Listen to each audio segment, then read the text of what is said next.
knowing about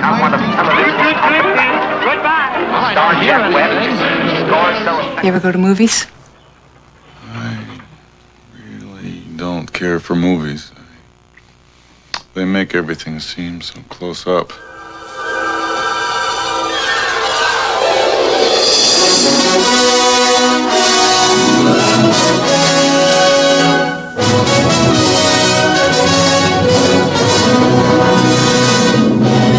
I love the experience of going to the movies. I think it's a group experience. You want to feel the presence of the other people. I just think back to when I was a kid, when movies really worked, you were just gone. I like big Hollywood movies. Hey, I think that was the original appeal. I mean, there's a type of movie that nobody can do but Hollywood.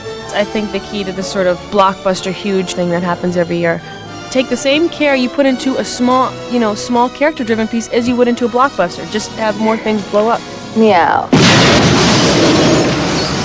Simple as that. We really gotta get him. You gotta wow him. You gotta make him sit in the theater and put on a seatbelt and hold on while that movie takes off. I think we're going in!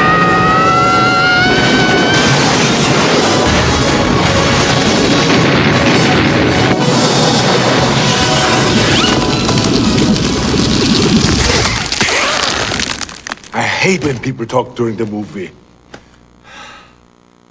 When you say the word blockbuster, most people think of big, loud movies that cost a lot of money and made even more. We think of mostly contemporary films, but the idea behind blockbusters has been around for a long time. The word blockbuster was first used in World War II to describe a bomb that could flatten a city block. Today it means something slightly different, but the effect is still pretty much the same.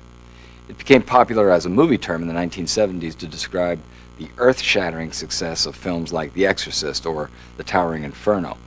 But there have always been films that seem to explode onto the scene with a force all their own, whether through big box office, big effects, big stars, or just big ideas. These films were events in their time. When they hit the theaters, it was like a bomb had gone off, but the impact was larger than any city block.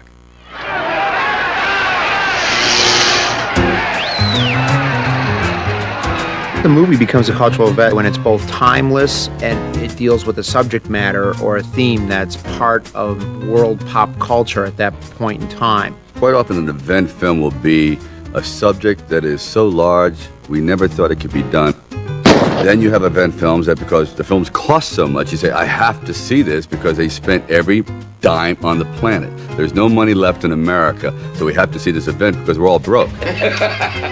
Other times, two actors come together, we have to see this event. Just a bigger in life situation that we all want to be part of. I ain't no psycho, man! You're a disease, and I'm the cure. I don't think anyone's got the patent on, how to make a blockbuster. Look up there! You have to push the envelope as far as just, giving them something maybe that they haven't had before. Easy, miss. I've got you. You've got me! Who's got you? There are no sure things in the film business, but Warner Brothers has consistently found blockbuster-sized success with one particular genre, the action film. Warner Brothers pictures are unique because they've got that sense of kinesis and action all the time. The action never stops. That was the real glory of the Warner Brothers movies, is that they had this kind of energy that no other studio pictures had. And they really never ceased from that. They've always pushed that particular genre to newer and better heights. Lethal Weapon launched one of the most successful series of unqualified blockbusters in recent Hollywood history and practically invented the buddy action picture genre. I got sent every action script imaginable. The guys were all fairly two-dimensional.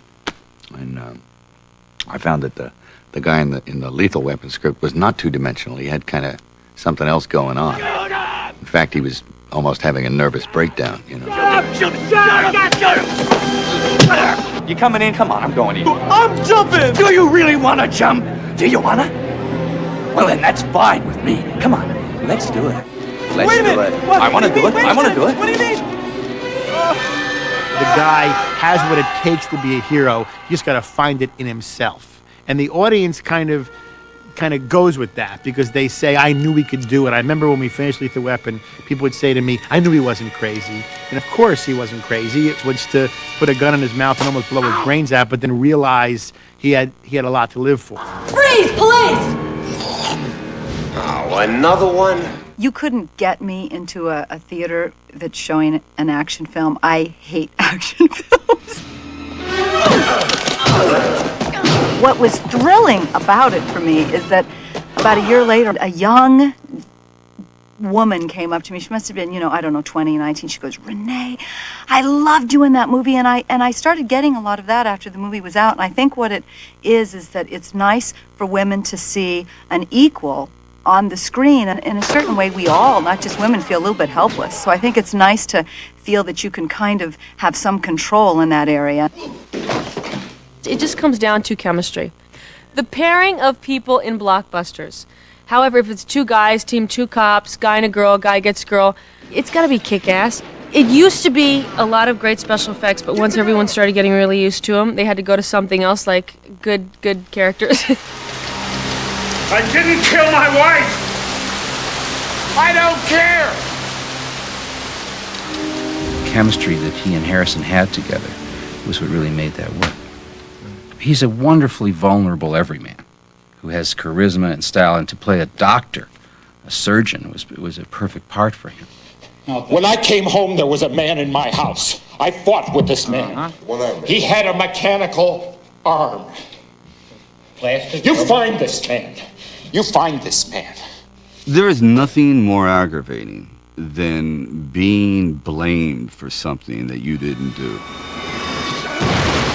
Now that man is on a vendetta, not just to free himself, but to set that wrong right. And we are pushing him when he's tired and beaten and basically questioning his strength and his ability to succeed. The audience is moving him along.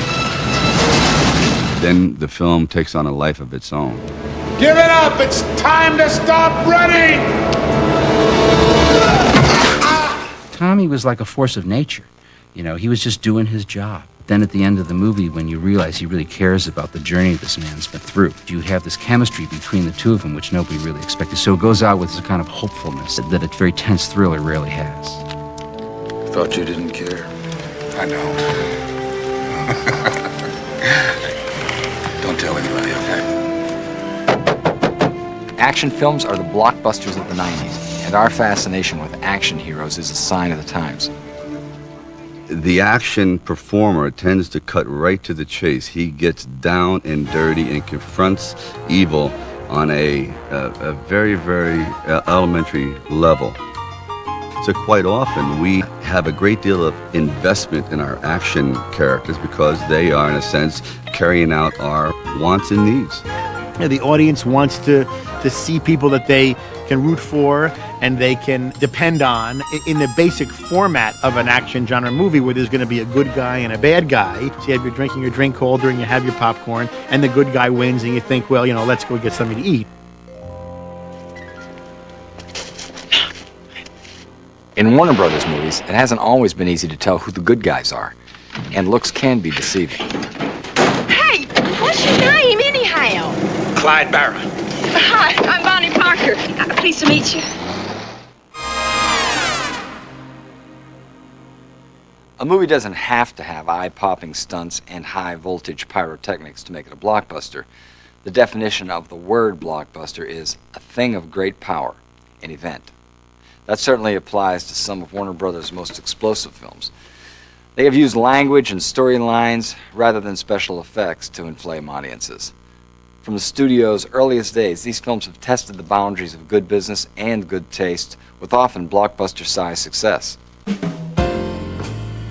In 1933, Hollywood began a battle with the censors that would last for over 3 decades. Every film that came out of the studios had to pass inspection by the production code offices. But by the 1950s, filmmakers started looking for ways to cheat the system.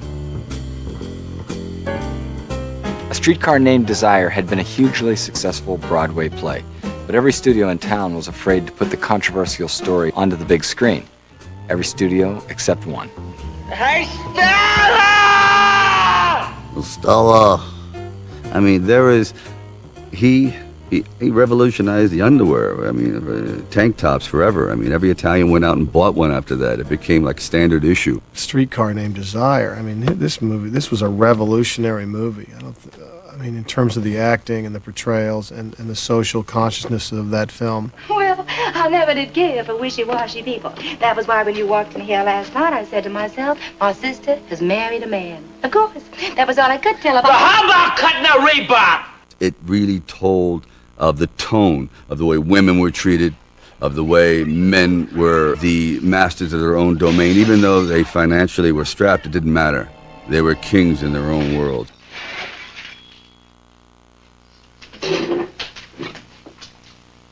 Now, that's how I'm going to clear the table. That all changed. I mean, if you did that today, you would have people picketing the theaters. Just remember what Huey Long said, that every man's a king, and I'm the king around here. And don't you forget it.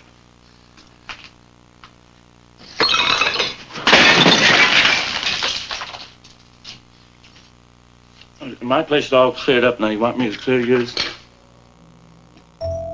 Just as predicted, streetcars set off waves of protest by the censors of the day. Some cuts were made to appease the powers that be, but the filmmakers fought to leave in the highly sensitive rape scene. Want to have a little roughhouse, huh? All right, let's have a little roughhouse. The scene stayed, and the film took a quantum leap toward ending censorship and became a blockbuster success for its day. Drop them bottle top.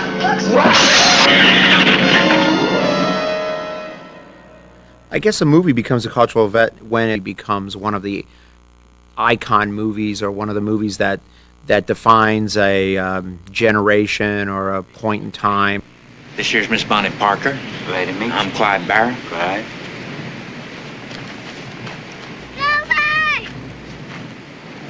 We robbed banks. Bonnie and Clyde had a lot of guns and plenty of car chases, but that's not what made it a blockbuster. It captured audiences' attention and made millions because no one had ever quite seen anything like it before. When you think of Bonnie and Clyde, it's the very sort of movie that Warner Brothers would have made with pride in the 1930s. But by the time it was actually made, 1966-67, I mean, Jack Warner had tremendous hostility to it. Dear Walter, I finished reading Bonnie and Clyde and can't understand where the entertainment value is in this story. Who wants to see the rise and fall of a couple of rats? I'm sorry I did not read the script before I said yes. This era went out with Cagney, Jack Warner. When Jack Warner screened the film, he wanted to bury it. So did many of the critics, and they nearly succeeded. One critic, Pauline Kael, heralded the film for its brazen juxtaposition of violence and humor. She called it a work of art. That review helped turn the tide for Bonnie and Clyde. The film that had been nearly dead was resurrected to rave reviews and 10 Academy Award nominations. It would go on to become one of the biggest blockbusters of the decade. Once again, pushing the envelope paid off. I would say that was one of the pinnacle films of what we might call the anti-hero era of American cinema, where people who you rooted for were socially despicable. How about that now? Ain't you something? And truly, for the first time, I got a profound feeling for the way my emotions were being manipulated by the film. I was made to like these characters, and then they started dying. And I remember at that point, sitting in the theater, I said, wow, this is really powerful stuff. Daddy, don't die, Daddy! Making movies that are powerful, startling, sometimes even shocking has always been part of the equation for blockbusters. These qualities can turn even a familiar genre like the Western into an event, a movie that resonates for decades to come. The Wild Bunch was that kind of blockbuster event. The film upped the ante on the violence quotient and earned itself an X rating initially, a death knell for any movie. A few prudent sniffs later, the film got its R rating, but remains one of the most groundbreaking Westerns ever made. Get rid of anybody. We're gonna stick together just like it used to be. When you side with a man, you stay with him, and if you can't do that, you're like some animal. You're finished. We're finished. All of us. The evolution of the action movie. I guess you can see it at Wild Bunch, where you create a bunch of characters who are completely non-normal. These are bad guys that are brought together to do a job, and they find some moral center to their characters. And then that moral center brings them to a place where they make a decision to essentially end their lives to do the right thing.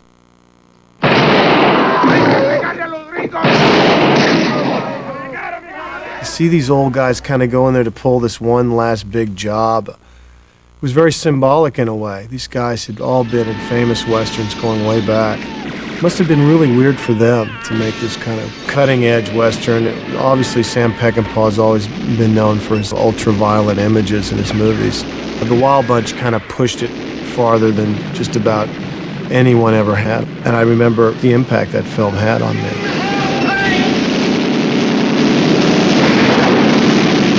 Audacious violence has not been exclusive to gangster flicks and westerns at Warner Brothers. Some of the most shocking storylines have been situated in the most civilized of settings. When you say family films, you don't necessarily think of blockbusters. Most people think of feel-good fun that often involves a cuddly animal or a cute little kid. Not at Warner Brothers. You can sit around with a gin running out of your mouth. You can humiliate me. You can tear me to pieces all night. That's perfectly okay. That's all right. You can stand it. I cannot stand it. You can stand it. You married me for it. All my life I had to fight. I had to fight my daddy. I had to fight my uncles. I had to fight my brothers. Girl, child ain't safe in the family men's. But I ain't never thought I had to fight in my own house. The studio best known for gritty urban action movies has been just as cutting edge when it comes to family films.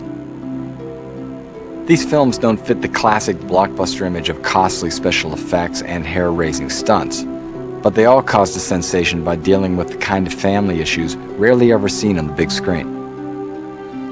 These films were events, and our image of the American family has never been the same since. I think what you see with Warner Brothers in the 1950s is an attempt to adjust to a new culture, a new market, and a new industry.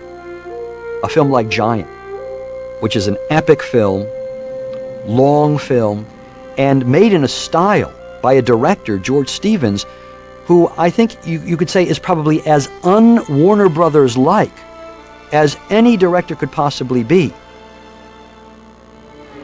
After 4 decades as the man in charge of a major studio, Jack Warner was not used to dealing with an un-Warner-like director.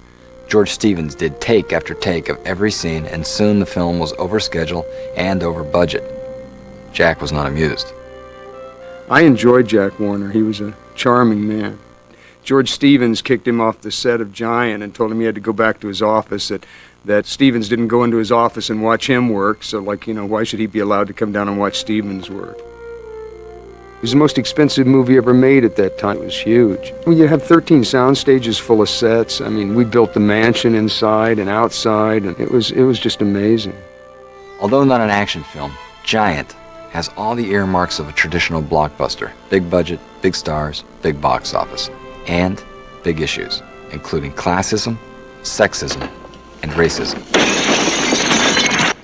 Aren't you the one married to Squall? What's the matter, boy? Just having a good time? Get him up, Frank! Just do it! Well, for me, the thing with Giant is, of course, the discovery of James Dean. Just an extraordinary performance by a 24-year-old actor who died some number of weeks after he finished that movie. For me, the scene in that movie is when James Dean's character strikes oil, and nobody thought that he would. And he shows up at the house of Rock Hudson at their ranch, drunk, elated, and he's just standing there saying, I got it, my well came in. I'm just as good as you, I'm just as rich as you. My well came in, babe. Fine. Why, that's wonderful, Jeff. I'm a rich boy. Me, I'm gonna have more money than you ever thought you could have. You and all the rest of you stinking sons of Benedicts. That's a story about class separation and how devastating it can be. Even with its 3-hour and 21-minute length and Warner Brothers' biggest film budget to date, Giant became one of the biggest blockbusters of its time. The premiere itself was an event of epic proportions. In Hollywood, a new high for glamour is reached as Warner Brothers premieres George Stevens' production, Giant. Hollywood has never seen such multicolored splendor as this blazing occasion. Proud of this mighty contribution to the screen is Warner Brothers president, Jack L. Warner. 10 years later, Jack would be even more proud of another Warner Brothers family drama, also starring the glamorous Elizabeth Taylor. Both the film and the star would take the studio in a whole new direction. Well, aren't you going to apologize? It wasn't my fault. The road should have been straight. Not that, for making her throw up. I did not make her throw up. You most certainly did. I did not? Well, who do you think did? Sexy back there? You think he made his own wife sick? Well, you make me sick. That's different. I love Virginia Woolf. You were magnetized, and to me that was again another of those movies where you're seeing them do things you've never seen Elizabeth Taylor do, and it was she stuck her neck out, and you couldn't take your eyes off of it, and it was really fun to watch. I'm loud, and I'm vulgar, and I wear the pants in the house because somebody's got to. But I am not a monster. I'm not. Well, Virginia Woolf was a very, very interesting movie because that you see relationships deteriorate like that in life. When that was written, that was very, very perceptive, I think. Show you who's sick. I'll show you who's sick. The constant beating up on each other, where you pick up on a person's weakness, and it reminds you like of birds or something. When one's injured, the rest of them kill it, and that's just kind of what they were doing with one another. The censors fought Jack tooth and nail over the foul language in Who's Afraid of Virginia Woolf. Jack not only won the battle, but the war as well. As a result of that film, the outdated production code censors were officially disbanded, and the rating system we have today was put in its place. For that reason, Jack Warner has been called the real father of the rating system. The pictures, you can just touch on something that has a little bit of a feel of reality, then it sells you all the way through the story. Let us stay, please. Let us stay. I'll do anything for you. Let us stay. Get the hell out of my house. Reality has always been Warner Brothers' strong suit, but no matter how realistic the story is, making a movie about a poor, troubled Southern family would not seem to be a guarantee for success. But despite its subject matter, The Color Purple was a big commercial success by one of Hollywood's most bankable directors, Steven Spielberg. Deep in every filmmaker, whether he has the gift to do blockbusters or not, there is a need to get in touch with that part of him that cries out to be an interpreter of society. Who you think you is? You can't curse nobody. Look at you. You're black, you're poor, you're ugly, you're a woman, you're nothing at all. Till you do right by me, everything you even think about gonna fail. You could put yourself into the dilemma of, Whoopi Goldberg's character. Living through her trials and tribulations makes you a better person because it makes you loosen up emotionally, and all of a sudden you find yourself holding back a tear or a lump in your throat, and it kind of like energizes your own emotions. I'm poor, black.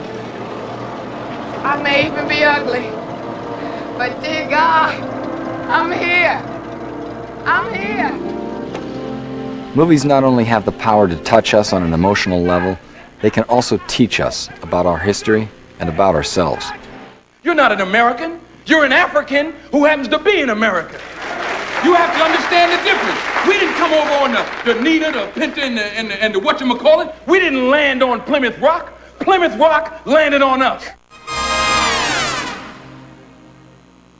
Turning a movie into a blockbuster doesn't always mean making history. Sometimes it's about teaching it. Warner Brothers learned early on that some of the best story ideas came from right off the front pages of newspapers or from the inside of a history book. Just as there are blockbuster movies, there are blockbuster events in history, events that are so momentous that they change the course of history forever. And for this studio, making movies about real life has often meant real success.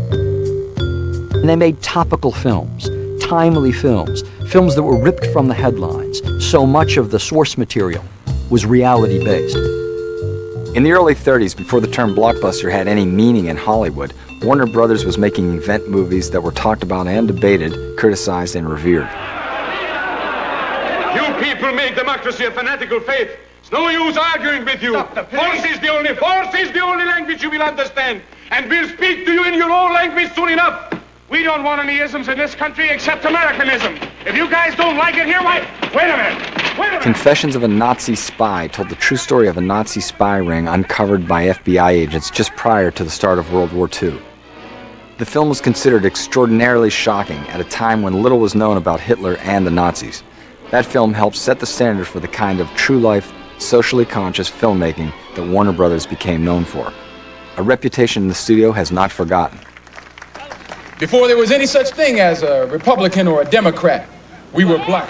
Before there was any such thing as a Jew or a Christian, we were black people. In fact, before there was any such place as America, we were black. And after America has long passed from the scene, there will still be black people. I think that what Malcolm X allowed us to do is to document a historical moment that never, ever, ever got its rightful due because he was killed. Malcolm X, the movie, is a perfect example of the usage of film to the highest level. Malcolm X is a fascinating character, but I thought that it would never reach heroic proportions because of the way, politics had been set up. It takes a brave filmmaker and a studio to say, okay, we're going to do this very ambitious project that may catch an audience, may not, but it's a story that deserves to be told.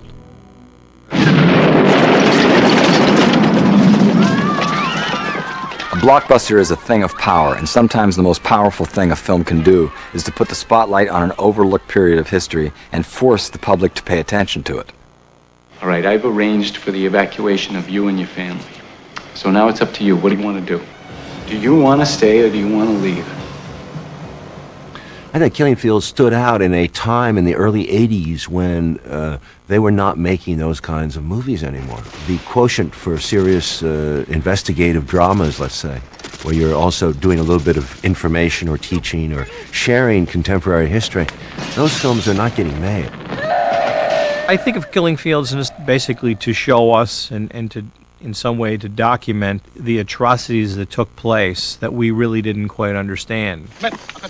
The devastation and what was happening to those people with all the news that we have. All of a sudden, the movie told us the story.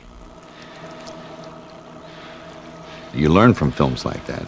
They remind you that, be careful this doesn't happen again. Of course, it's always going to happen again, but it might change someone, somewhere. One time he tried to discuss leaving.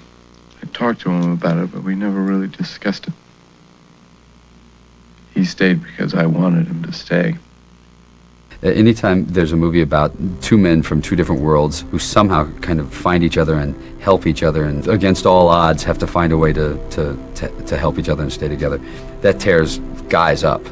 Guys watch that stuff going, oh, this is the best. It returns to the old Warner's movies, the proletarian movies, the sort of the crisis of consciousness of the main star, which is my type of movie. Those are the kinds of movies I like to make. What's wrong, Luke? Boss, the president's been shot in Dallas 5 minutes ago. Oh, no. I'm proud of JFK because it is in the tradition of the underdog film, and that's what Warner's came up as. You know who killed President Kennedy? Was there a conspiracy here in New Orleans? The story is about underdogs, but the film has all the components of a blockbuster, including a big budget, an epic length, a visionary style, a parade of famous faces, and, most importantly, a highly controversial subject that is guaranteed to get people talking. It was on every single editorial page in the world. I mean, it was written about, pro and con, mostly against by the media.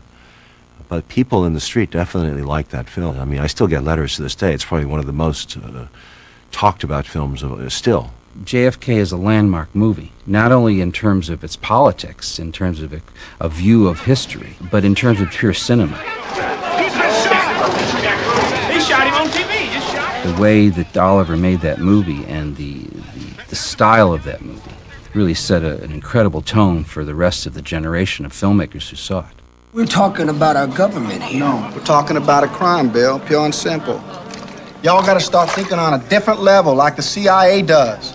Now, we're through the looking glass here, people. White is black, and black is white. It redefined the form, in my opinion, of storytelling.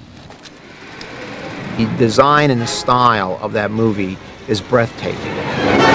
The first shot rings out, sounding like a backfire, misses the car completely. You completely understand it, but it's not told as in a beginning, middle, and an end classic form. It's black and white, it's color, it's 8mm, it's 16mm, it's 35mm CinemaScope.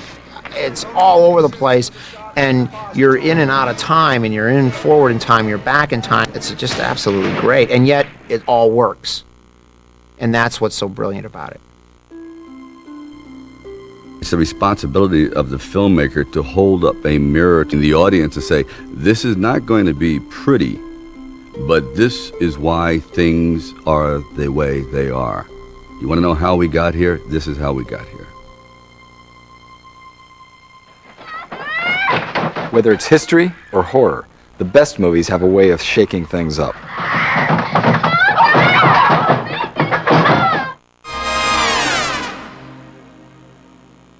People go into darkened movie theaters in search of an experience.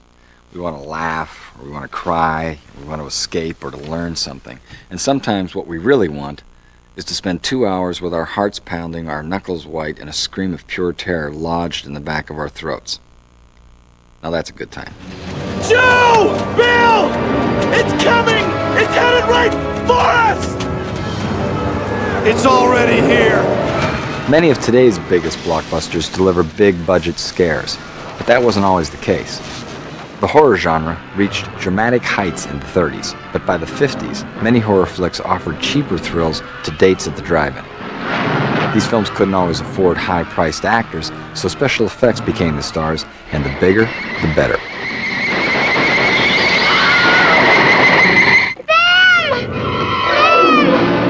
Yeah, Them is a classic. Just something about seeing the scale of those ants, up against a human was just wonderful. I think it was that weird sound that those ants made. They had some kind of weird sonic nuclear sound that they made when they got together. I guess ants talk that way, but we can't really hear it. It's the best, I think, of all the big bug movies that were made in the 50s. It was warning us about what we were doing to the ecology of the Earth. We had all the wonderful paranoias of the 50s sort of wrapped into one. It was just great. The action horror type films were like B movies. They weren't really the kind of upscale, high-end pictures. And again, that was a horror film. The industry had plans to change that. Warner Brothers' next experiment came in the form of some big new film technology and some little plastic glasses. It was called 3D. House of Wax was the second highest grossing film when it came out in 1953, but the 3D craze was not to last. 2 decades later, it was another Warner Brothers film that would forever change the face of scary movies. Amen. God, defender of the human race! Oh, The Exorcist. Oh my God, yeah. That freaked me out. I couldn't sleep for a week. I really do believe they tapped into a realm that's real. And I think they tapped right into it in a way that was just very powerful. I'm Damien Karras. And I'm the devil. Where's Reagan? In here with us. My family was very conservative when I was growing up, and somehow I got permission to go to the drive-in with some friends to see The Exorcist, probably because they didn't know what it was going to be like, and it blew my mind. I really thought it was great.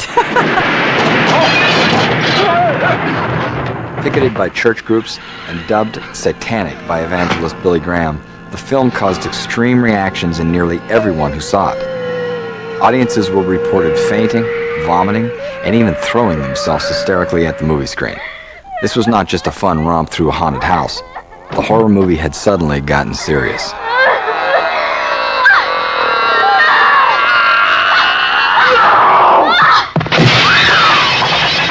The Exorcist proved that a horror flick could move out of its B-movie status and into blockbuster territory when it became one of Warner Brothers' top money makers of all time. It's a very thrilling, exciting movie, and it has those great moments, those great beats that just kind of grabs you and like takes you on this wild ride. Debris! Dusty, we have debris! Debris! Today, the rides have gotten even wilder, and finding new ways to scare audiences has become an art form in itself. It was great to be a part of Twister. I knew that was going to be a big film. It's the second highest grossing Warner Brothers film of all time. If you press me, I do know the numbers. I think it's just one of those subjects that we're all fascinated by. And we don't want to see, our houses get blown away, but we'd love to see a barn over there that nobody's in kind of get hit. That's the thrill of scary movies. Vicariously testing the limits of our courage, our stamina, and our smarts. But there seems to be no limits to the magic of movie making itself. Another cow! Actually, I think that was the same one. There are certain kinds of movies that only Hollywood can do. It's filmmaking as spectacle, and each movie is a world all its own. Batman. Can somebody tell me what kind of a world we live in where a man dressed up as a bat gets all of my press? Warner Brothers has long had a reputation for delivering raw reality in their films. But they have indulged our fantasies, too, with traditional blockbuster movies. Big budget, special effects driven films that take us into a world almost beyond imagination. I need you, Dex. This is a bad one. The worst yet. I need the old Blade Runner. I need your magic. Blade Runner was not a blockbuster when it came out in 1982. It was too different, too dark, too ahead of its time. But its $28 million price tag could be seen all over the screen, and the film's groundbreaking style turned it into a blockbuster cult event that continues to touch the imagination of generation after generation. A big budget movie like Blade Runner in the future, science fiction, you didn't really see that. Yes, the Star Wars and Lucasfilms were going, but it was dark and it was weird and it was so interesting. Blade Runner became such a cult classic because of the images. I think that what Ridley did was he gave us a world that we knew could be gotten, but nobody had ever tried to go that deep. It stuns you when you watch the images and you feel the experience of going through this journey into the year 2019 in Los Angeles. But it's still a monumental movie, and it inspired so much of the genre that we see today that it was just a groundbreaking picture. The inventions of these larger-than-life environments have demanded Hollywood-sized heroes capable of inhabiting them. We have officially entered the age of the superhero.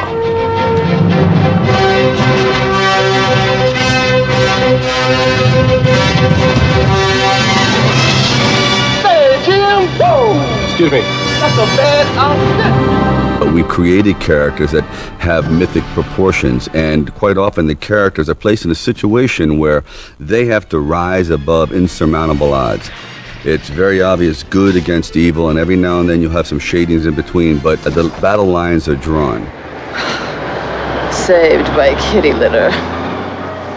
You have to believe that these guys will do the things they're going to do, because if you're going to accept what's happening and accept those characters, then you're going to stay with them for the whole rest of the picture. In Superman, you believe a man can fly. Oh, Superman! Gee! Stand back, please. Stand back. It's all right. Nothing to get worried about.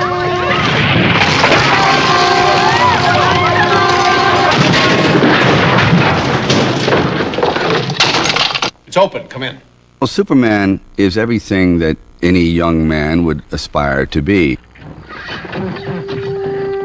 Actually, we dress up as the character in 3rd and 4th grade as kind of a role model, which is very difficult to live up to. But at the time, that's how strong the influence was. Who are you? A friend. What made the movie so spectacular was the human relationship. Bye.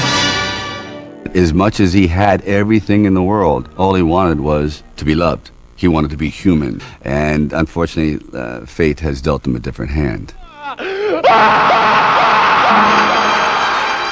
Once Superman opened the floodgates, right away we realized that we had this ocean of wealth, because all these characters that had been very well hidden on the pages of comic books, we realized transferred into people's consciousness. I'm not going to kill you. I want you to do me a favor. I want you to tell all your friends about me. What are you? I'm Batman. After the success of other big screen comic book heroes, Batman seemed like a sure thing. But there are no guaranteed blockbusters in Hollywood. It was a big chance to start working with Tim Burton at the time that they did it. It was a big chance to use Michael Keaton as Batman. No one could believe it. It worked out great for them both, and it ended up being a more than successful franchise. It became their biggest franchise. Batman was a breakthrough film that no one thought could be done. Once you have a filmmaker brave enough to put that on the screen, we are thrown back into that extraordinary world of escapism that we bonded to as a young person. As a very young kid, I liked movies because of, action, special effects, things that didn't happen in normal life. Hold on. It was the technique, the illusions, and the science of movie making that got me excited in movies from the beginning.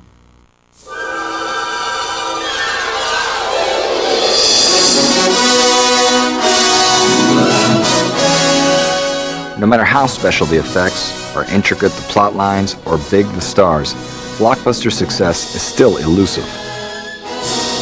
None of us can ever say what the great film will or won't have, or what it needs to work. It is just somehow you see it, and then it is. If you can touch people emotionally and give them something very exciting which they haven't seen before, then you probably are going to have a blockbuster. Like, there are movies that people love and people hate, but it's all individual.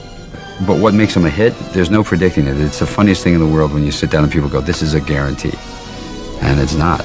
We're competing with giant lizards, and we're competing with asteroids, and we're competing with so much stuff that's out there. We got to reach into their brains and hold on to them.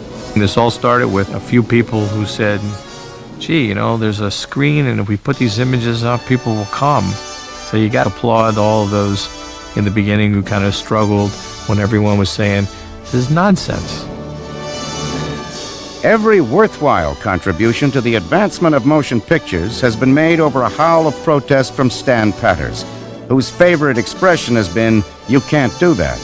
We should strive for pictures that provide something more than an idle hour or two of entertainment. Jack Warner.